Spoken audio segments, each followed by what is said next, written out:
During the time that Owen was in Vietnam, I looked out and I saw a government car. It was a blue car and it said United States government. And I knew that when people were killed in Vietnam, they sent people to go to their families with the news. And I looked out and saw that car, and then I saw this man walking up the step on the porch. And I didn't hardly have strength left to open the door, but I opened the door, and he asked me who I was and everything. And he said, well, I'm here today to get a recommendation for a young man who wants to join the FBI. Oh, come on in. Yeah. That's my mom. Her name's Mary Jean, and she's talking about one of her more poignant memories from when my dad was in Vietnam. She was lucky, and I guess I was too, that the man who came to her door was just doing a background check on one of her friends. My dad, Owen Petersen, wasn't one of the guys who talked a lot about Vietnam, but he also wasn't one of the guys who never talked about it either. For example, growing up, I'd heard this story about what had happened one time at the spot where they stored ammunition. It was at the ammunition dump, and one of the kids either raised up or they happened to hit just right, and he caught a round that went basically into his mouth and came out along his jawbone. When we loaded him on to medevac type stuff, he was alive, and I have every reason to think he made it home.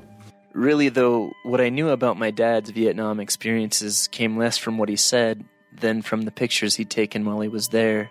He wasn't a photographer or anything, he just took a lot of photos. Next to our family photo albums with pictures of Christmas mornings and birthdays and graduation were a few separate albums with fabric covers that had pictures of Marines filling sandbags and farmers stooping over rice paddies. And then, interspersed through them, were pictures of amphibious vehicles that had hit mines, and there were even a few of a fireball rising up after an artillery strike.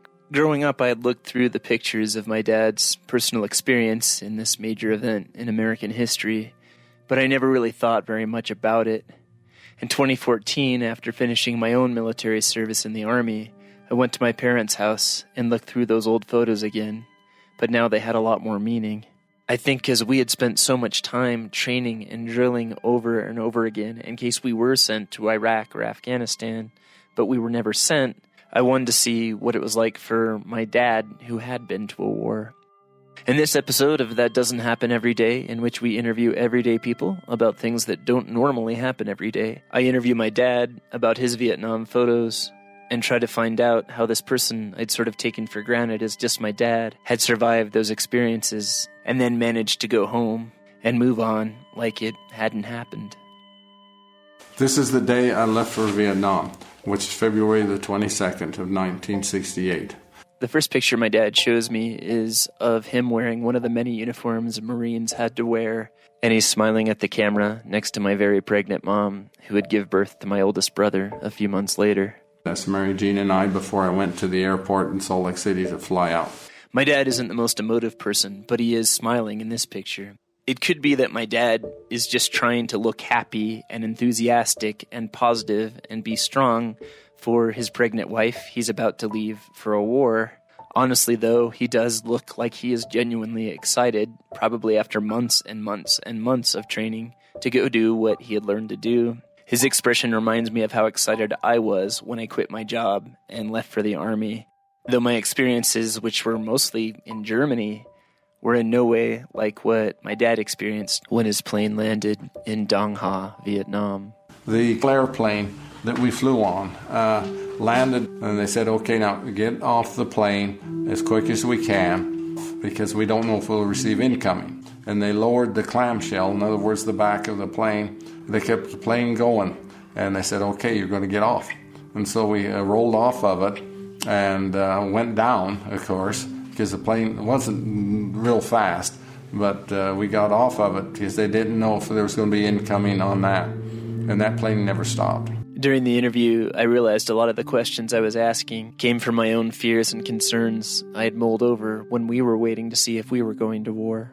What's it like being shot at? My dad describes the sound of a bullet passing by. It's got a little whistle to it, a little whistle to it, and when it goes past you, it kind of leaves a little crack type deal. I'll include 2 YouTube links in the description in which you can hear the sound of bullets cracking and also making a whistle or whizzing sound. I'd never been so blunt before in asking my dad questions about Vietnam, and it was what I asked next that really drove home the reality of my dad's experiences. Of the patrols, how many times did a firefight break out? That happened, I would say at the most 50%. Oh, crap. And there it is. Oh, crap. Just the trainings for firefights weren't traumatic, but they definitely could put some sobering thoughts into your head about what might happen if you did deploy. And now I just learned that this man who had taken off my training wheels had repeatedly experienced what we had only trained for, and then came home and never really elaborated on it. You got to understand, sometimes there'll only be 2 or 3 shots fired, which was nothing. It would be an engagement if there was some automatic weapons fire. You hear the guns chatter, and you knew that it was going to be more of an engagement. How long? Oh, I'd say a minute. You can put a lot of rounds out in a minute. Does it seem like longer, though? Oh, heavens, yes. I guess you don't always know who your parents are. Could you ever hear your enemy? Could you hear him yelling? Oh, sure. He would give commands at times, or especially if they had to retreat type situation, you would hear that kind of activity going on. I served with the Army Corps of Engineers, which is not like the Marines or an Army infantry unit known for purposefully going out to get into firefights. But I did wonder sometimes what it would be like if we were being advanced on and I couldn't hit the people who were trying to hit us. And worse, what if I was the last one of us left when we were overrun? I asked my dad what it was like to have an enemy so close to you. You just hope that you didn't have to go to a hand-to-hand fighting type situation with them, and I never did. Another thing I'm really glad I asked my dad was this. Were there ever times you were afraid? Was I afraid? Yeah, ever while you were over there? Oh, sure. Everybody was. I don't care who they are or when they were or what they were. Despite our unit not having the reputation of the Marines or some sort of hardened combat group, we were shamed if we ever showed fear or looked nervous or unsure about things. There were times when you didn't know. For example, you'd be at night in there and you didn't know if they had already set in. And as a result, you were moving into position and you may have encountered them when they were waiting for you to come. Or, oh yes, there were times when people were afraid, and that was just the nature of warfare. I'm really glad that my dad, who doesn't really talk about feelings very much or at all, was willing to be honest about that with me. Going through the pictures with my dad, I think one of the more dramatic ones is the picture of that fireball rising up like an orange and red neon mushroom. Rockets would come in and hit and explode. They came in one time at Dong Ha and hit into an ammunition dump that we had there and caused it all to go onto fire, and you'll see pictures I have of that, an explosion. Dad said he got the picture of the fireball by lifting the camera up with 2 hands past the cover he was taking at the time. The image is even blurred a little bit, which makes me wonder if that's because of how he was taking the picture, or maybe because the blast was close enough to shake the camera and him. One of the rocket attacks produced not just a photo, but an additional memento as well. And I went over to the crater, and there was what they called a nose cone, or what they called the firecracker, and it was still intact. So I picked it up, and I brought that home. My dad had a box where he kept an old whistle and a souvenir from Yellowstone Park. Inside of that box was that hunk of shrapnel. As a kid, sometimes I'd go into my parents' room and look at it. It's about the size and shape of a chewing tobacco can, but way heavier, and it's twisted a little and missing its middle. You can still see some type of Asian characters on the side, and it's sharp, so much so that if you squeezed it in your hand wrong, it would probably cut your palm. I still imagine it flying through the air, sharp and white-hot, at some horrible speed towards uniforms and flesh before hitting something too solid for it to pass through. There's a series of photos in the Vietnam album that depicts my dad's unit going to a village and searching the area around it for Viet Cong. Because of what happens next, or more because I worry about listeners' reactions to it, I've considered not sharing this part of my dad's interview. but I will. We had been working in an area for a period of time. We knew that the NVA, North Vietnamese Army, was in there. So what we did is we loaded up on helicopters. We moved in the night. We got off the helicopters. We did a complete circle around the whole area. So the first thing we did is we rounded up the villagers and said, what is going on here? Who is there and what's going on? And they're very reluctant to talk to us, so we knew they were there. And this is a picture of the villagers. My dad shows me a picture of a group of villagers calmly sitting outside. He had mentioned to me before that before anyone could snap the picture, the villagers held up their hands and took their hats off before it could be taken for some reason. We had probes that you could hear, listening devices as to what's going on, and we uncovered where some of their caves were. All of a sudden, a lid flew off on one of these caves, and an AK-47 came up out of there, and he sprayed with that, and it put us all down on the ground, of course, type situation, because we didn't know if he was going to try leveling it and shoot at us, or he was just spraying. I thought, well, we can call in heavy support and just churn the ground completely, or we can give him one more chance to surrender. We brought the interpreter up, said, look, you tell them they better come crawling out of there or we'll kill every one of them. One of them surrendered. And he came up and he put his hands together and we grabbed him. And he says, there's others in there. And so came back on and says, come out or you're going to be killed. The two men in the cave refused to surrender and continued to fire shots out of the hole. This is a picture of what we did.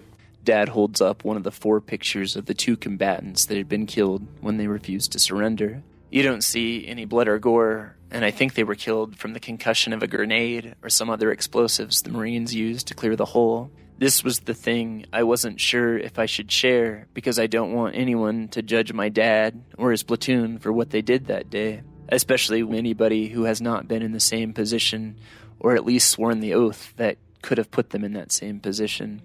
No one is abusing the corpses or posing with them or anything like that. They're just sort of in the shot, and the picture was actually taken more of the group that happened to be around them. I'd seen those pictures in the album growing up and never thought much of it. I figured that was what happened in wars.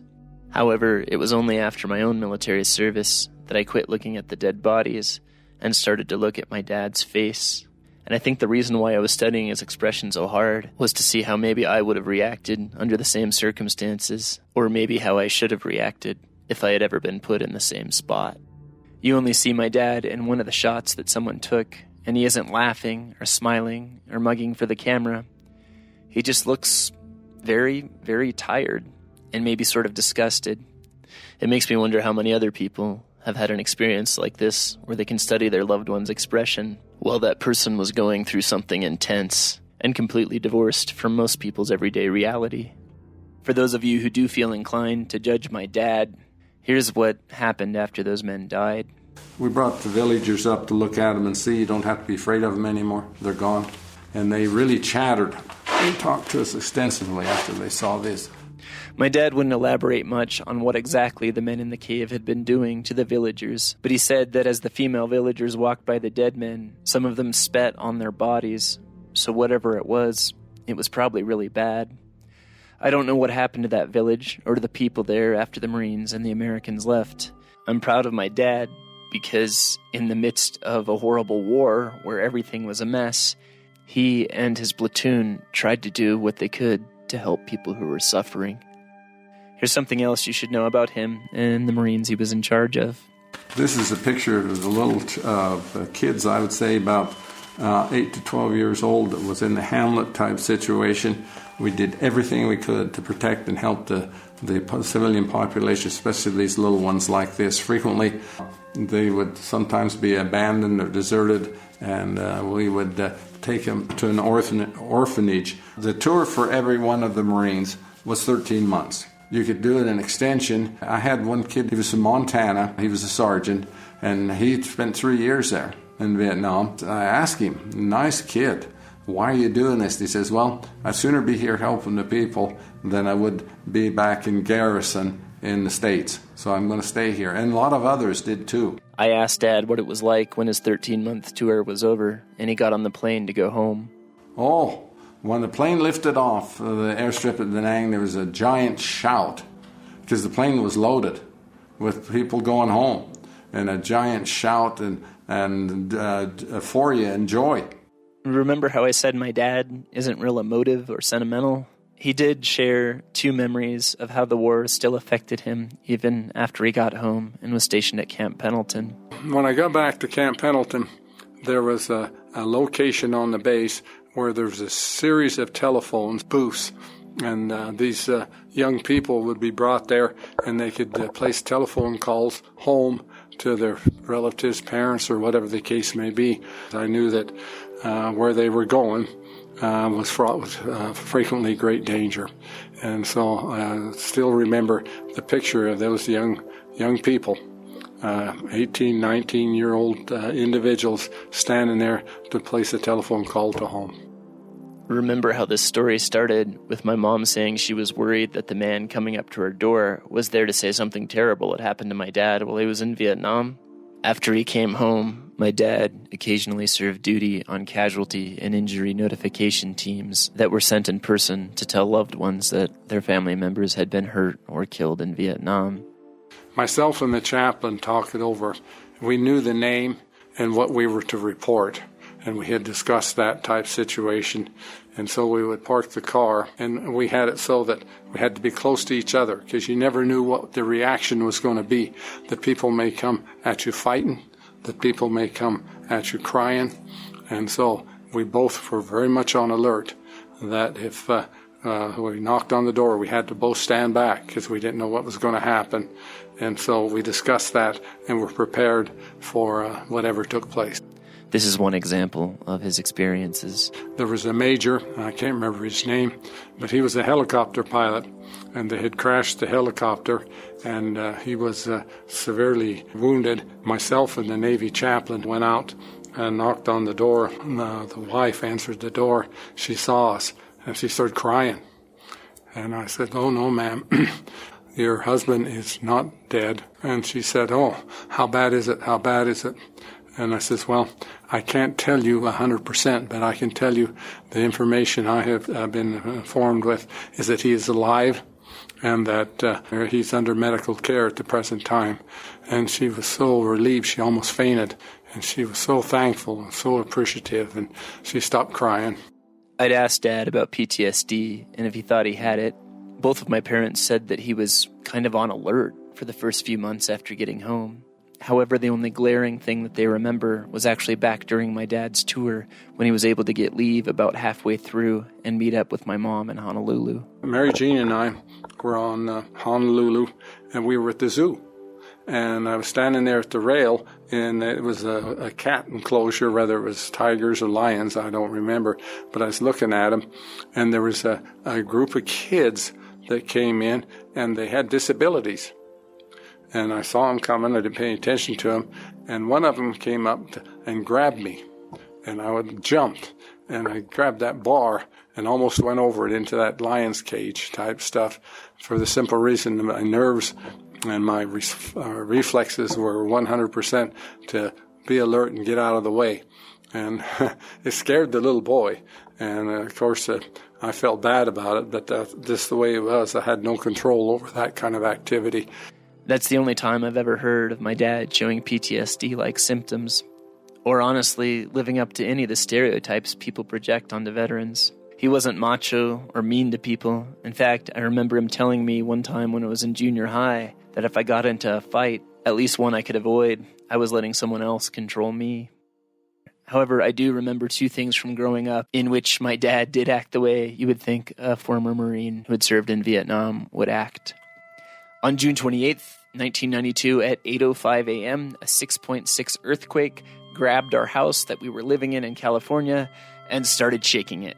We were already in the living room watching the TV coverage of the Landers earthquake that had happened 3 hours before, and I distinctly remember we had this giant old wooden entertainment center with a big heavy TV in it, and it seemed to rise up into the air, almost off of the carpet, with one of the rolling waves from the earthquake. And my mom and I cowered in the doorway, But Dad just sat there on the couch, and I remember the way the couch shook and the way his body kind of moved and rocked as he just kind of surfed on the couch. And I remember saying, "Dad, do something." And I think his response was to look at us and smile and say, "What do you want me to do?" Mom confirms this story. Yeah, we'd been told if you felt an earthquake, you should stand under a door frame. You and I were standing there, one on one side and one on the other, and he was just sitting there on the couch like nothing was happening. Why do you think he reacted that way? Well, I don't know. I think that's kind of part of his personality, that he doesn't usually react in a very active way to things. I had been through quite a few tough situations, basically, and I'm sure that I thought it wasn't as onerous or as bad as what it could have been. I also remember in the spring of 1997, I was working on a science Olympiad project when the drone of a helicopter passed our house, but instead of fading off into the distance, it came back and passed over our house again in the other direction, and it kept passing over and over the house and the neighborhood, and we saw it was shining its spotlight into our yard and into our neighbors' yards. And my dad was wearing this sweater like what Mr. Rogers would wear, and he had hush puppy slippers on, and he was just trying to relax. But suddenly he disappeared into the back room, and then he came back wearing a pistol on his hip. The reason why the helicopter was flying around is they were looking for some bad guys that got into the neighborhood. And as a result, I wanted to make sure that they weren't going to harm any of our family or any of that kind of situation. And of course, I was very familiar that weaponry was a necessary element of protection. And the helicopter eventually left the area. Either the people had departed from the neighborhood or whatever became of them. I never did see anyone. Even though I was prepared if they took and come at me or if they tried breaking into our house. The image of my dad calmly reading through his Land's End catalog behind drugstore reading glasses with a pistol on his hip is something I'll never forget. The image of an aged warrior doing what he had to do to keep his family safe. It's something I wish I had my own picture of to show to my own kids and keep in our family album. I asked my dad what he learned from his time in Vietnam.